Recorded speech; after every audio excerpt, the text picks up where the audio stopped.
What if I told you that the terrifying figure chasing you through your nightmares isn't your enemy trying to destroy you, but the most important part of yourself, desperately trying to catch up with who you've become? Before we dive into tonight's chase, here's the thing. You could run from subscribing to the Dream Decoder, but eventually, those notification bells are going to catch up with you anyway. So why not surrender now and join the thousands who've stopped running from the truth about their dreams? Trust me, Marcus Holloway wishes he'd learned this lesson much sooner. Marcus Holloway had perfected the art of avoidance. As Senior Vice President of Operations at Meridian Financial, he'd built his entire career on a simple philosophy. If there was a conflict brewing, find an elegant way to sidestep it before it could explode. Difficult conversation with his boss about budget cuts? Suddenly Marcus had urgent meetings across town. Team members fighting over project responsibilities? Marcus would delegate the resolution to someone else while he flew to another client presentation. At 41, Marcus lived alone in a spotless downtown apartment that looked more like a hotel room than a home. He told himself he preferred it that way: clean, simple, uncomplicated. No messy relationships. No uncomfortable emotions. No situations he couldn't control or escape from. But 3 weeks ago, something began hunting Marcus in his sleep. Every night, the same nightmare would unfold. Marcus would find himself running through corridors that started familiar: his office building, his apartment complex, his childhood neighborhood, but gradually transformed into something darker, more labyrinthine, more impossible. Behind him, something enormous was giving chase. Marcus never saw his pursuer clearly. Just glimpses of shadows, the sound of heavy breathing, footsteps that seemed to shake the very foundations of whatever space he was running through. The thing hunting him felt ancient, patient, and absolutely relentless. No matter how fast Marcus ran, no matter which direction he turned, he could feel it getting closer. Its presence filled him with a primal terror he'd never experienced in his carefully controlled waking life. Marcus would wake at exactly 3:47 every morning, drenched in sweat, heart hammering against his ribs like a trapped bird. He'd lie there in the dark, telling himself it was just stress from work, just his mind processing the pressures of corporate life. But deep down, Marcus knew something was wrong. The dreams were getting more vivid, more frequent, more real. And the thing chasing him was getting closer. The nightmares began bleeding into Marcus's waking hours. He'd find himself jumping at unexpected sounds, taking longer routes to avoid crowded areas, declining social invitations that might lead to uncomfortable conversations. When his boss Janet tried to schedule their quarterly review, a meeting that had been postponed 4 times, Marcus suddenly remembered an urgent dental appointment. When his younger brother called about their father's upcoming 70th birthday, Marcus let it go to voicemail. The irony wasn't lost on him. The man who spent his days running from confrontation was being hunted nightly by something he couldn't escape, couldn't negotiate with, couldn't delegate to someone else. Then the dreams evolved. The endless corridors began filling with mirrors, and in each reflection, Marcus saw himself at different ages. 7-year-old Marcus hiding in his bedroom while his parents fought downstairs. 15-year-old Marcus transferring schools to avoid dealing with bullies. 25-year-old Marcus ending relationships the moment they got serious. Every reflection showed the same pattern: Marcus running away. Marcus avoiding confrontation. Marcus choosing the path of least resistance, even when it meant sacrificing opportunities, relationships, and pieces of himself. And still, the thing behind him kept coming. But now Marcus began to notice something disturbing about his pursuer. The footsteps didn't sound like a monster. They sounded familiar. One night, after weeks of running, Marcus found himself too exhausted to continue. His legs gave out in a corridor lined with family photos, graduations, birthdays, moments he'd been physically present for but emotionally absent from. As the shadow finally caught up with him, Marcus closed his eyes and waited for whatever terrible fate awaited him. When he opened his eyes, he was staring into his own face. But this version of himself looked different, stronger, more present. The eyes held a kindness and determination that Marcus hadn't seen in his own reflection for years.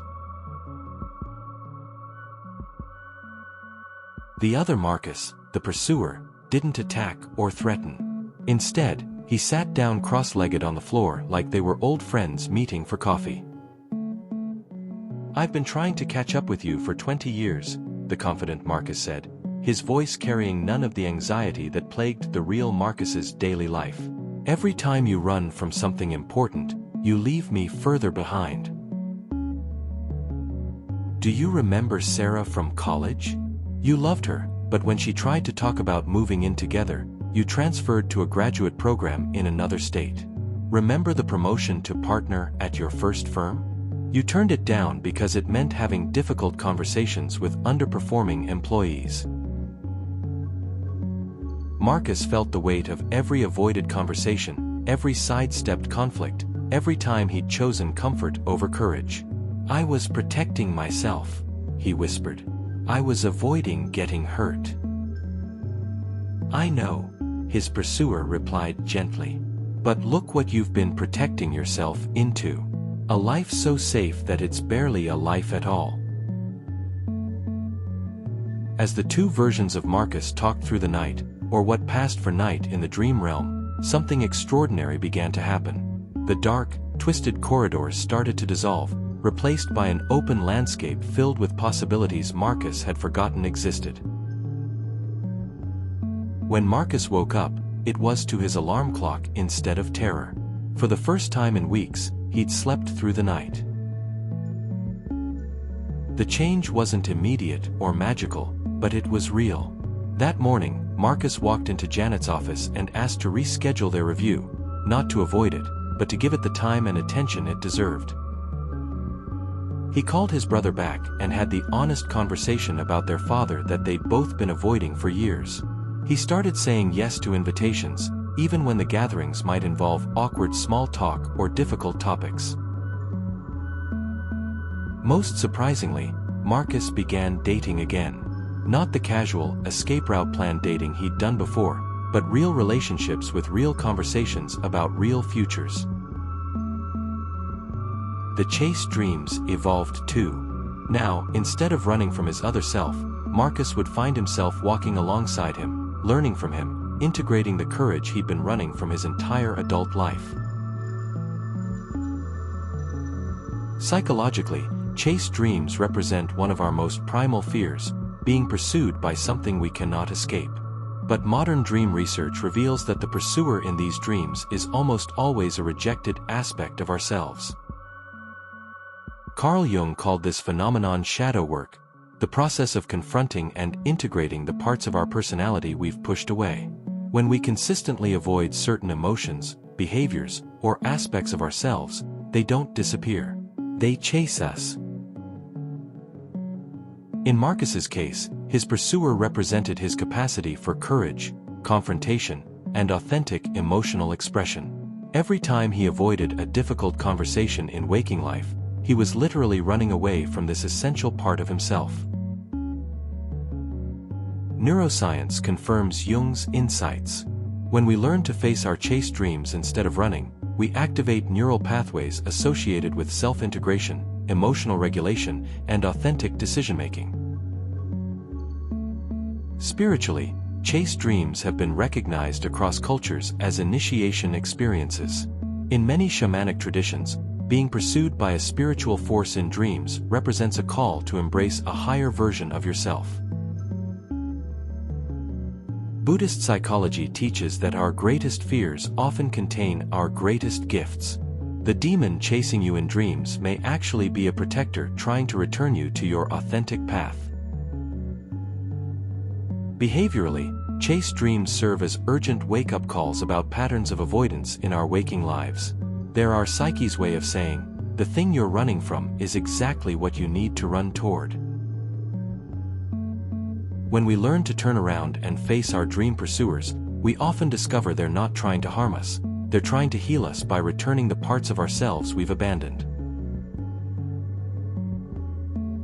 If you want to dive deeper into understanding your chase dreams and 24 other common dream scenarios, check out our comprehensive guide, The Dream Decoder, Unlocking the Hidden Messages in Your Sleep, Volume 1. You'll find the link to download it in the first pinned comment right below this video.